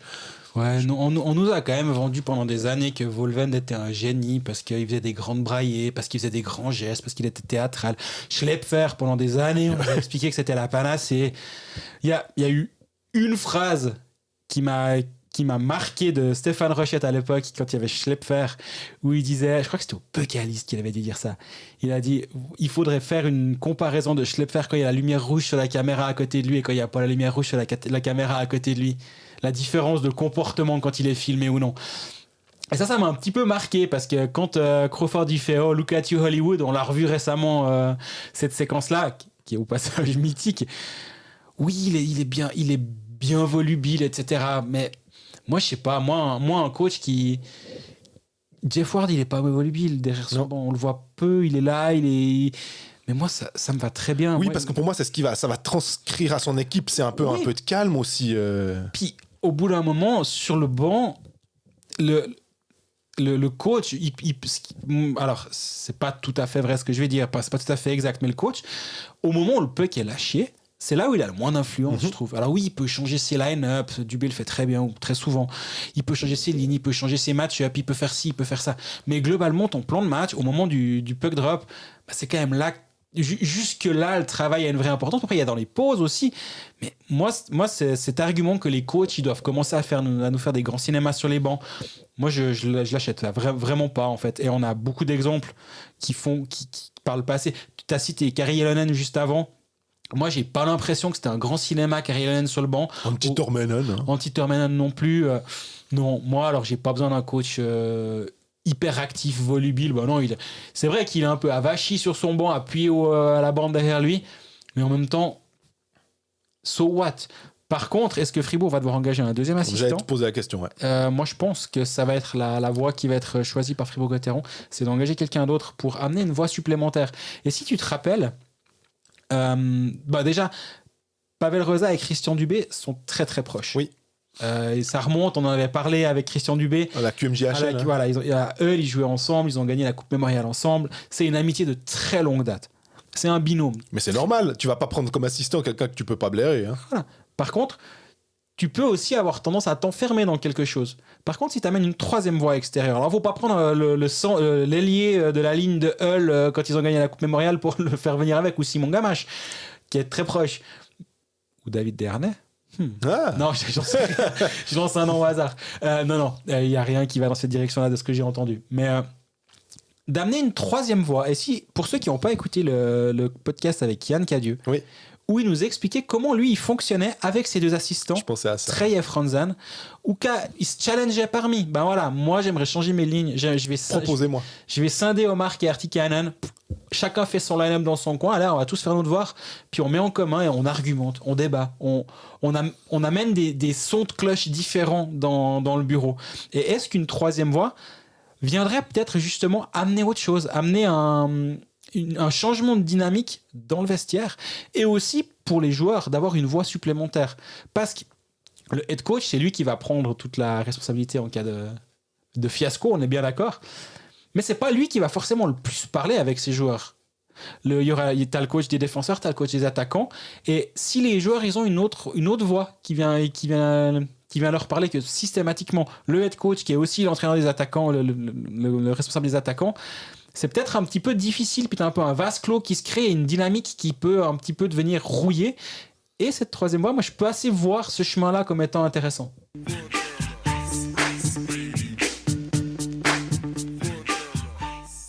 Et puis on termine avec le Lausanne Hockey Club qui est en vacances depuis un petit peu plus longtemps que Fribourg. Ça s'était joué finalement concours de circonstances, je sais pas comment on peut dire, les boules qu'il y avait à tourner, il y avait une option où c'était Lausanne. Une boule noire et puis 25, c'est Motus. C'était Motus. Ouais. Et puis ça a fait pour Lausanne parce que les autres adversaires ont tous gagné. Lausanne a perdu. Lausanne peut s'en prendre qu'à lui-même. 8-1 contre Bienne, 5-0 contre Zug sur les deux derniers matchs. C'était une cata. Peut-être qu'ils étaient trop contents de se dire ouf, on n'est plus 13e, on n'est plus sous la menace de ce play-out. Et puis, le bilan, il a été fait aussi... alors, pas tellement. C'est clair qu'ils sont pas revenus forcément sur ce qui est un bon choix. Ce qui a cloché, tu dis sportivement. Dans la communication. Parce qu'en fait, t'as tourné une page. Non, t'as fermé un livre, puis t'essayes d'en ouvrir un autre. Et finalement, de revenir sur le livre d'avant qui s'est mal terminé. Non, on repart à zéro. On regarde vers l'avant. Je pense que c'est un bon moyen de communiquer. On parle de la communication dans pas trop longtemps, mais ça, j'ai trouvé que c'était une bonne approche. Ouais. Pour dire, qui c'est qui a beaucoup parlé, le président de Preux a dit qu'il restait parce qu'il avait alors qu'à un moment il était plus très chaud. Une cérémonie qui était organisée et qui a été annulée à l'ADER. Ok, tu vois. Saison. Donc depuis que Petr Svoboda est parti, depuis que ça s'est réglé finalement, il a accepté aussi ce qu'il expliquait que Gregory Finger et les autres membres avaient envie qu'il reste et il a dit je vois pas pourquoi à ce moment-là. Vu la bonne dynamique, finalement, je reste. Chris Wolf a beaucoup parlé aussi. Finalement, au niveau des spectateurs, on aurait pu se dire que c'était pas génial. Ils ont fait plus 13%, je crois. Donc, ils étaient presque... Ils vont pas dire satisfaits parce que c'est le sportif qui joue le plus, mais compte tenu des circonstances, pas si dommage que ça. Et puis, au niveau sportif, sans revenir sur le sportif de la saison passée, ils ont aussi beaucoup parlé de l'avenir, forcément, en parlant notamment des joueurs qui allaient venir et qui allaient partir. Et il y a 2 signatures qui sont intéressantes. Il y en a une, c'est toi qui avais levé le lièvre, on va dire, c'est Antti Suomela, MVP du championnat de Suède. C'est plus gros qu'un lièvre, ça, par contre. Hein. 37 goals en 51 matchs de saison régulière, avec un club suédois que je ne vais pas me risquer à prononcer. Non, parce que personne ne va se risquer à ça. Trop compliqué. Et qu'il a fait une magnifique saison. On peut aussi... Et puis Christian Djoos, le défenseur de Zug, les 2 ont signé pour 2 saisons. On se dit, enfin, voilà des... Non, mais vraiment, tu te dis, honnêtement... C'est une pige à Lausanne, non, 2 ans. Ouais, mais enfin, des longueurs de contrats qui sont en accord avec ce qu'on connaît, finalement. Absolument. Où tu te dis, prendre le risque d'1 an, puis qu'après, il t'échappe, donner de plus... Puis ça prend pas... Ouais, aussi une surprise, et puis Juice finalement, honnêtement... On l'avait dit au moment où ça avait commencé à bruisser. Oui. Que dire de mal sur une scène. C'est surtout pas le but. C'est un défenseur qui est solide, qui connaît le championnat de Suisse. Moi, j'aime presque mieux la signature. Si je dois décider laquelle me plaît le plus, j'aime presque mieux celle de Juice que celle de Suomela. Complètement. Non pas qu'elle me plaît pas, celle de Suomela, c'est un sacré coup.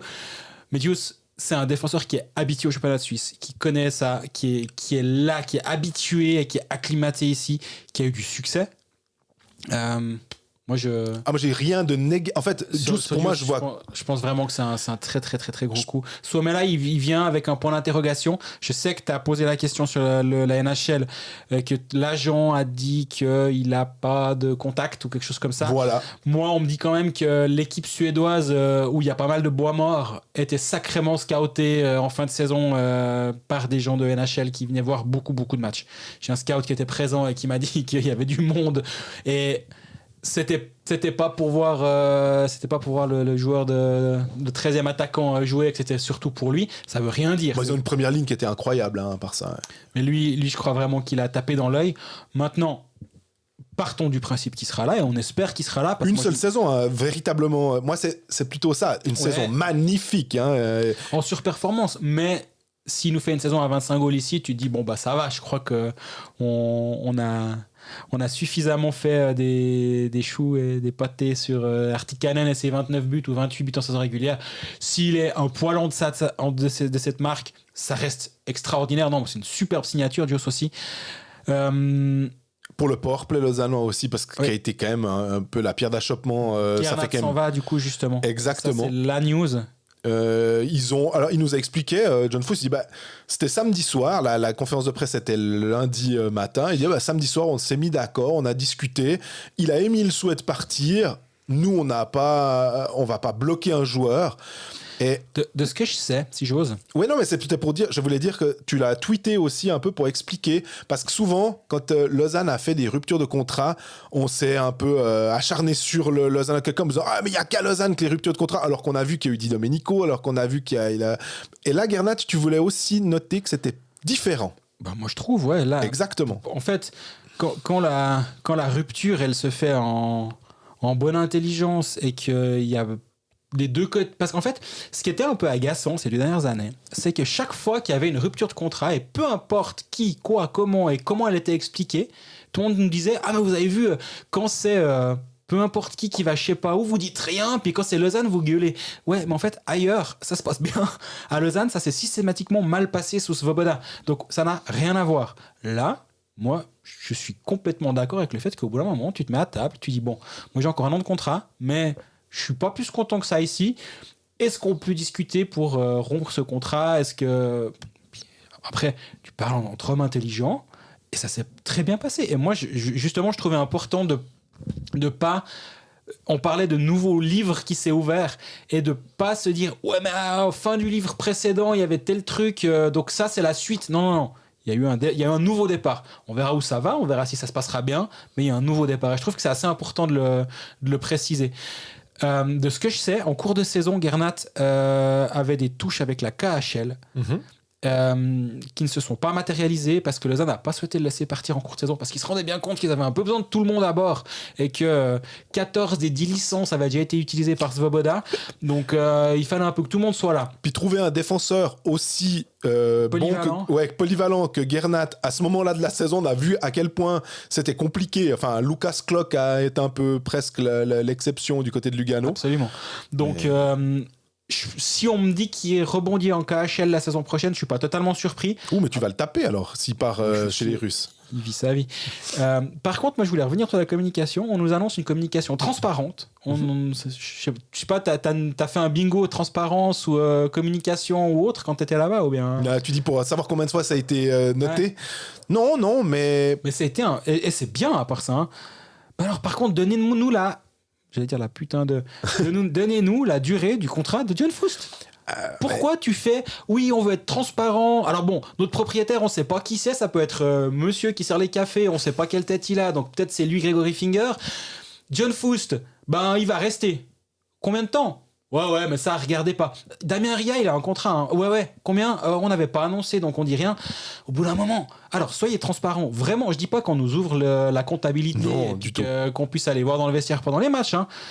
La durée du contrat de ton directeur sportif, il me semble que tu peux la donner. Il me semble aussi. Est-ce qu'on connaît la durée des autres, en fait ? C'était ça aussi qu'on nous a rétorqué. Est-ce qu'on connaît la durée de contrat de tous les directeurs sportifs de Suisse ? Je pense que celui de Christian Dubé, on doit savoir parce qu'il a re-signé. Absolument.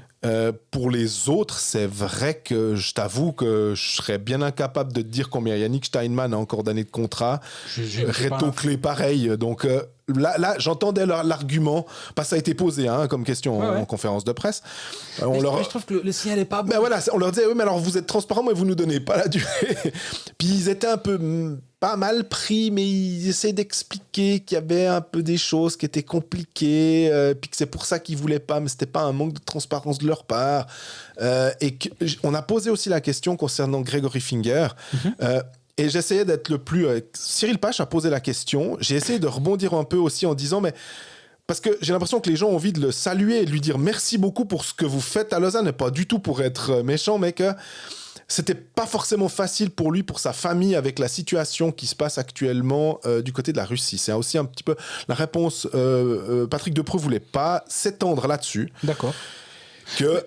Il y a des certaines pressions et qu'on pouvait un petit peu imaginer ce qui pouvait se passer pour une personne qui a des liens avec la Russie et que ce qui pouvait se passer dans l'entourage d'une personne qui a des liens avec la Russie. Voilà.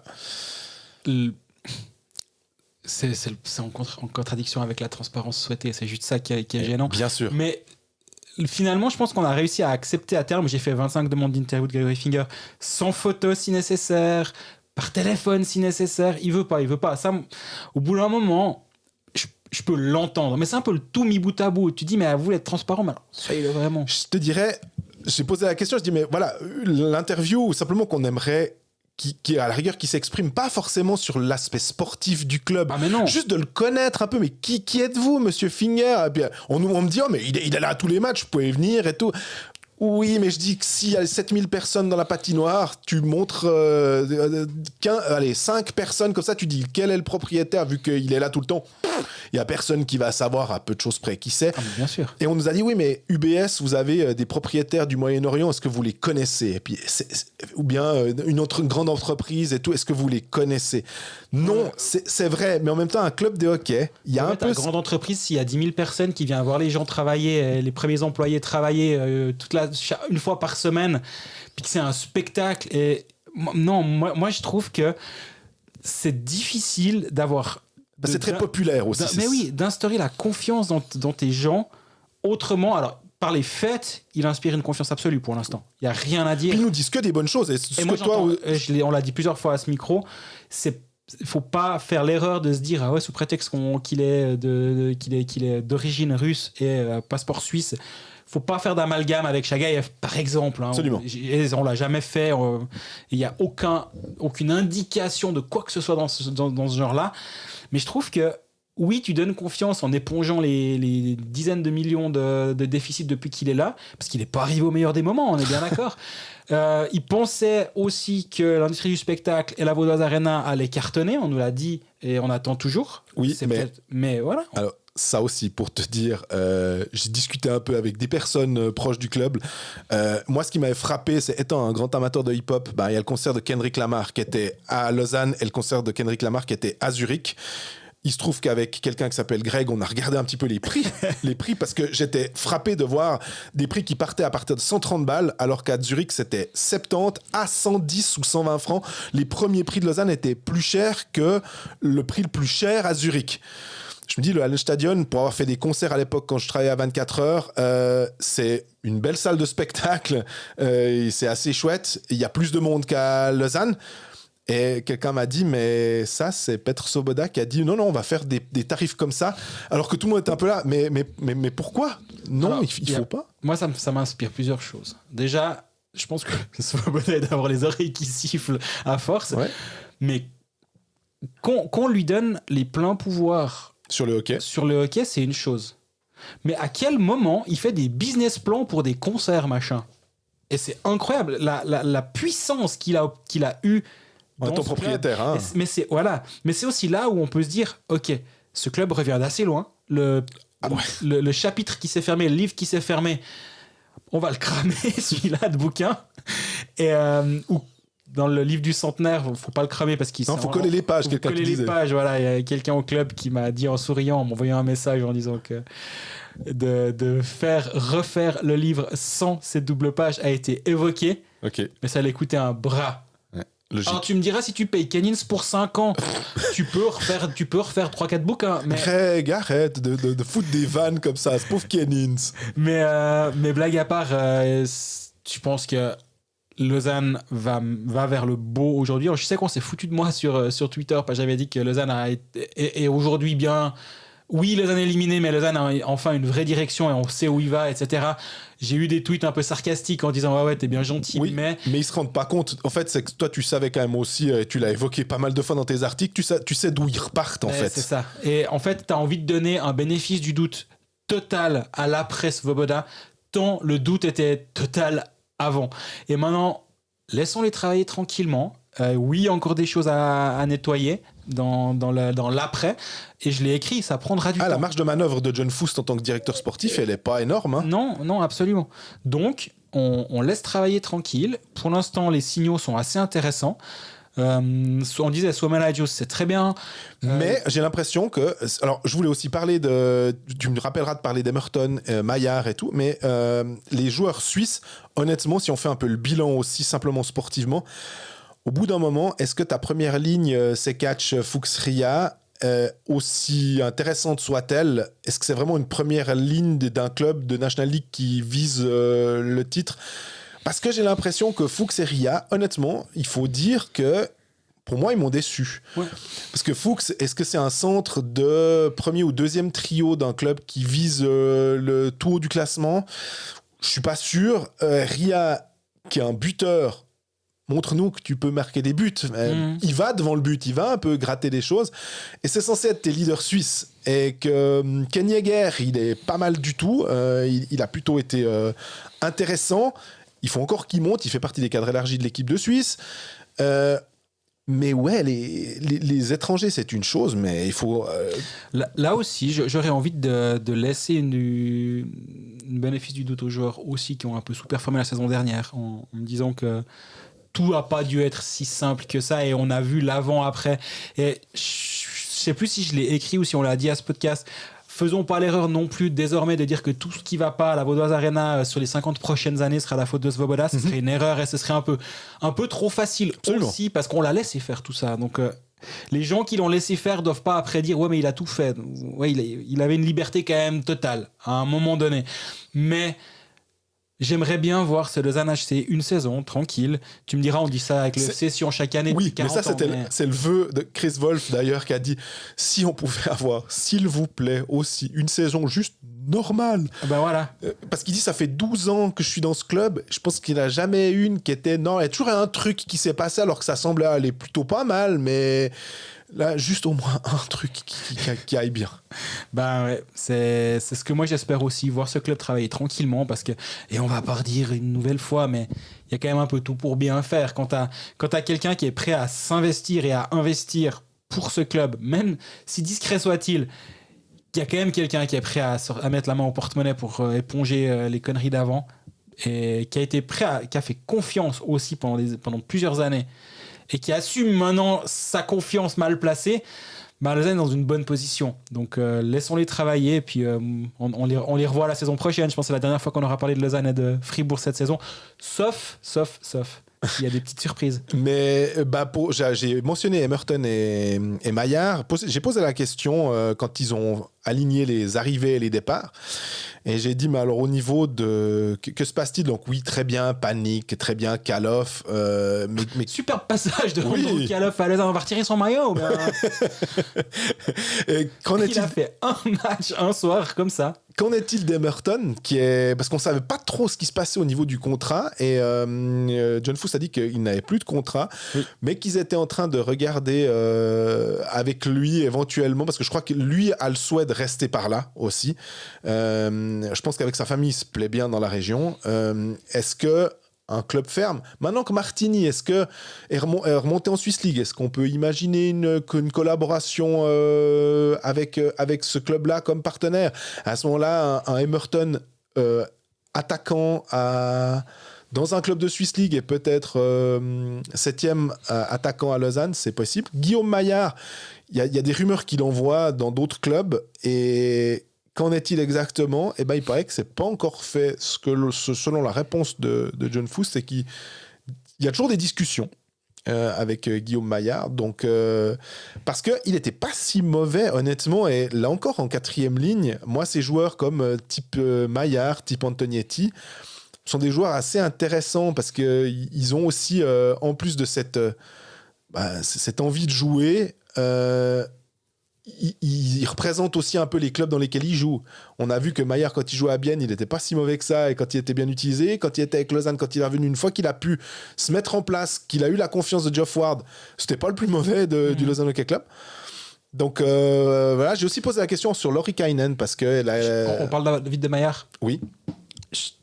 J'entends tous les arguments que tu viens de dire, mais il va se heurter au fait que Suomela est un centre, qu'il y aura peut-être encore un autre centre qui va être engagé à la place de Odette, ou alors Odette, mais soit Odette, soit le remplaçant de Odette va être là. Fuchs est là, Yeager est là, Théo Rochette est là. Au bout d'un moment, Théo Rochette aussi, c'était un petit peu... Mais ça fait déjà 5. Ouais. Et Guillaume Maillard peut évidemment jouer à l'aile, on l'a vu cette saison, mais est-ce que tu n'as pas assez de joueurs justement de complément ? Est-ce qu'il te manque, c'est du talent top end, on va dire, des 2 premières lignes, et ces joueurs de complément-là, des lignes 3-4, il y en a assez, et est-ce que lui est pas redondant ? La rumeur à Genève, elle me plaît parce que Genève va perdre Smirnovs, Antonietti n'a plus de contrat, je sais pas où il en est, c'est un joueur, ça ferait du sens de le voir là-bas, et je comprends du coup qu'on relie qu'on relie Genève et Guillaume Maillard. D'accord. Lauri Kainen, poser la question, puisqu'il a fait une super fin de saison avec Lausanne. Finalement, tu te dis, est-ce que ils se sont posé la question, je crois qu'ils se sont un peu posé la question, mais que finalement, c'est juste resté à ce stade-là. Et que comme Poulianov et Hughes étaient là, ils avaient envie d'avoir 6 joueurs étrangers sur la glace et qu'ils estiment que non, malgré... Merci beaucoup Etou pour tout ce que tu as fait, mais que... Merci pour Etou. Ils ne vont pas le conserver malgré ça. Complètement logique comme décision, je pense. Sachant qu'un gardien en courte saison, tu peux trouver, si besoin, si tu as envie d'engager un gardien étranger. On l'a vu. C'est toujours une option. Avec un peu de chance, 9 licences ne seront pas utilisées avant janvier. Donc, il y aura aussi un petit peu peut-être de marge de manœuvre durant la saison prochaine. Poulianov a fait une bonne saison. Oui. J'ai plus de questions autour de Connor Hughes. Mais en même temps, comme gardien, si c'est ton gardien... on va dire 2 du coup et non 1B, je pense que c'est un excellent deuxième gardien de National League et c'est un bon choix. Si l'idée c'est de l'alterner avec Poulianov, je suis un tout petit peu plus dubitatif. Si c'est 75-25 les matchs, pour moi c'est tout à fait ok. Ou 65-35, hein. On s'entendra sur la santé de Poulianov forcément va primer sur la répartition des matchs, mais non, Rikkanen c'était un très bon move de la part de John Foust d'engager un gardien, je l'avais dit la semaine d'avant, fin de contrat, donc il a tout approuvé, il doit venir, il doit performer et il va être dans un tunnel sur 3 mois pour avoir un contrat pour l'année prochaine. Il a performé. Merci, tout le monde a trouvé son compte dans ce deal-là. Par contre, ça m'aurait étonné qu'il le prolonge. J'ai une dernière question dans ce podcast à te poser sur Lausanne en particulier. Salomé et Raffel, qui ont encore une année de contrat, je crois les deux, si je ne dis pas de bêtises. Ils ont un petit peu le même profil. Plutôt bon joueur pour aller gratter et tout. Tu gardes qui si tu dois vraiment faire un choix L'argent n'est pas un problème. L'argent n'est pas un problème. Moi, je garde Raffel. Sans dire que Salomé qui est pas bon, hein, mais... Non, mais il y en a un qui a un peu plus d'upside offensif que l'autre, disons. Salomaki, honnêtement, on a pouffé quand il est arrivé. Je pense qu'on n'a pas pouffé à tort quand il est arrivé parce que c'était incompréhensible comme engagement à ce moment-là, vu la configuration des Lausanne HC quand ils l'ont engagé. Il fait une saison qui est complètement honorable par rapport à ce qu'on pouvait attendre de lui. Et il finit avec 18 points, donc 4 buts. Je crois que c'est lui qui avait dû mettre le premier but de la saison. C'est pas impossible contre Vienne. Comme pour se foutre de nous. Il avait dû mettre un but, une passe dans le premier match ou quelque chose comme ça. C'était un peu comme pour se foutre de nous. Évidemment, il n'était pas encore un auditeur régulier de Colfax. Maintenant, je suis sûr que c'est le cas, hein, évidemment. Mais il a vraiment fait plus que ce qu'on était en droit d'attendre de lui. Mais comparé à Raffel peut vraiment t'amener un petit peu plus. Il est certes physique, mais il est aussi un peu plus... capable d'amener quelque chose devant. Il avait vécu une saison assez pourrie à cause des blessures, mais je pense que Raffel est plus simple à garder. Et tu sais que s'il y a un joueur qui se réjouit de l'arrivée d'Antti Suomela, qui est un centre, hein, comme tu le disais, qui peut être, si ça se concrétise, hein, qu'il n'y a pas... On rappelle, alors, ils nous ont dit le 15 juin pour la date limite de savoir si vraiment il sera là ou pas avec la NHL. Ce que j'espère, ce que quelqu'un espère, c'est Robin Kovacs qui a connu une saison compliquée pour le buteur qu'il était censé être pour le Lausanne Hockey Club. C'était un bon buteur en Suède. Si ça clique avec Suomela, ça peut être finalement du win-win d'avoir un très bon joueur qui arrive et en plus il te relance un joueur qui était censé être un de tes moteurs offensifs. Ouais, effectivement, Kovacs, moi, j'attendais beaucoup de ce joueur. Au niveau des points, c'était ok, mais au niveau de l'implication, j'ai quand même souvent... même au niveau des points. Ouais, c'est pas sur ça que j'étais le plus déçu, disons. J'ai trouvé que son implication était quand même souvent inquiétante. Tu voyais qu'il avait pas plus envie que ça d'être là. Et puis, je sais pas, j'ai eu un peu de peine à cerner ce joueur aussi. Mais tu vois, il marque quand même 13 buts. C'est pas catastrophique du tout, hein. Mais on en attend déjà un petit peu plus parce qu'il met 41 points la saison d'avant en Suède avec 21 buts. Là, il met 29 points en 44 matchs. S'il finit à 30-35 la saison prochaine, mais qu'il a une implication tous les soirs, ça ira déjà très bien, quoi.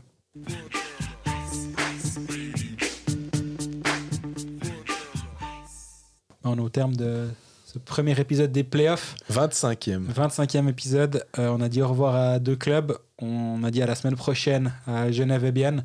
Mais si vous écoutez... et à Joie aussi. Oui, et à Joie. Si vous écoutez que pour Fribourg et Lausanne, mais revenez quand même. Je suis sûr qu'il y aura moyen de passer des bons moments. Tu me donnes envie, là. N'hésitez pas à nous poser toutes vos questions d'ici la semaine prochaine. On est prêt à y répondre. Comme les clubs romans ont eu le bon goût de jouer sur les matchs A de cette série mercredi prochain, pas de problème. Je ne serai pas impliqué sur un match le soir, toi non plus. Donc merci à eux. Et d'ici là, profitez bien de ces playoffs et puis prenez soin de vous. À bientôt.